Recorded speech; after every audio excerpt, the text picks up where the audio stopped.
નમસ્કાર મિત્રો, તહેલકા ન્યૂઝમાં આપનું સ્વાગત છે। હવે જોઈએ આજના સમાચાર। અંકલેશ્વર જીઆઈડીસી ખાતે આવેલા પ્રિન્સ એન્જિનિયરિંગ તેમજ ભાવિક મશીનરી કંપનીમાં થયેલા સામાનની ચોરીનો એલસીબીની ટીમે ભેદ ઉકેલી 3 આરોપીઓની ધરપકડ કરી।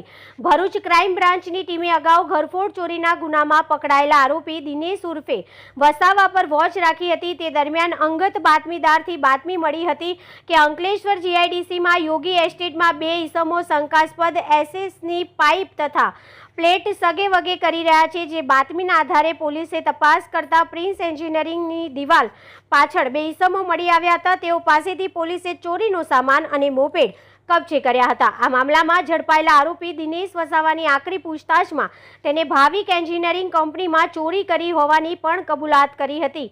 આરોપીઓએ ચોરી કર્યા બાદ ભંગાર લલિત પટેલ નામના ભંગારિયાને વેચી દીધો હતો।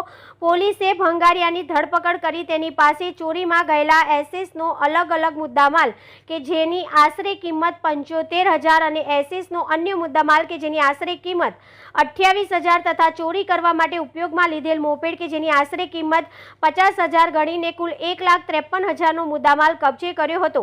પોલીસે આ મામલાની રવિ સુરેશભાઈ મેકવાન, દિનેશ ઉર્ફે ધીરુ મગનભાઈ વસાવા અને લલિત ભવરલાલ પટેલની ધરપકડ કરી કુલ 7 આરોપીઓને વોન્ટેડ જાહેર કર્યા હતા। અત્રે ઉલ્લેખનીય છે કે ભાવિક એન્જિનિયરિંગ કંપનીમાં થયેલ ચોરીના મામલામાં સીસીટીવી ફૂટેજ પણ બહાર આવ્યા હતા, જેના આધારે પોલીસે તપાસ શરૂ કરી હતી। રિપોર્ટર અવી સૈયદ, અંકલેશ્વર।